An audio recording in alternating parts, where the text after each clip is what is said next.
বলছেন মসজিদে দ্বিতীয় জামাত করব নাকি একা একা পড়ব। মসজিদে দ্বিতীয় জামাত করা, এই ক্ষেত্রে জানতে হবে যে আসল জামাত হচ্ছে প্রথম জামাত, আসল জামাত হচ্ছে প্রথম জামাত। এখন দ্বিতীয় জামাত জায়েজ আছে কি নেই, এটি হচ্ছে একটি মাসআলা যাতে ইখতিলাফ রয়েছে, ফুকাহায়ে কেরামদের দ্বিমত রয়েছে।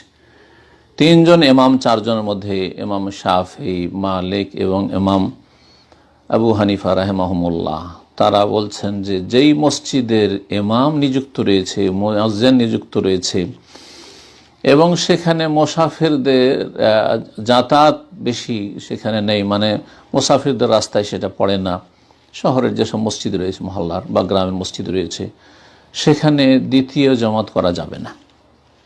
এই মতটি আল্লামা আলবানী রহমতুল্লাহ আলাইহি প্রাধান্য দিয়েছেন।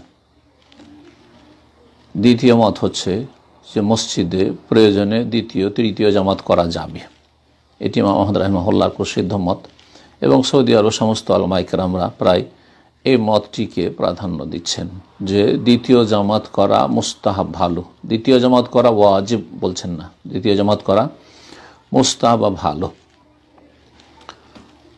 তবে জেনে রাখতে হবে একটি কথা, যে প্রথম জামাতে যে ফজিলত রয়েছে দ্বিতীয় জামাতে সেই ফজিলত মোটেও নেই। কেউ যদি মনে করে যে দ্বিতীয় জামাতে গিয়ে সে ফজিলত হাসিল করে নেব 27 গুণ 25 গুণ, সেটা সে ভুল ধারণা রাখে। জি হ্যাঁ, কখনো সেই ফজিলত পাবেন না। মূলত জামাত হচ্ছে প্রথম জামাত। আর তারপরে মনে রাখতে হবে যে যারা দ্বিতীয় তৃতীয় জামাত করবে তারা যেন অলসতাবশত এই দ্বিতীয় তৃতীয় জামাত না করে, এই যাচ্ছি যাব, পেলে পেলাম, না হলে দ্বিতীয় তৃতীয় জামাত তো পাবোই বা করে নেব গিয়ে জামাত, এমনটা না হয়, জায়েজ নয়।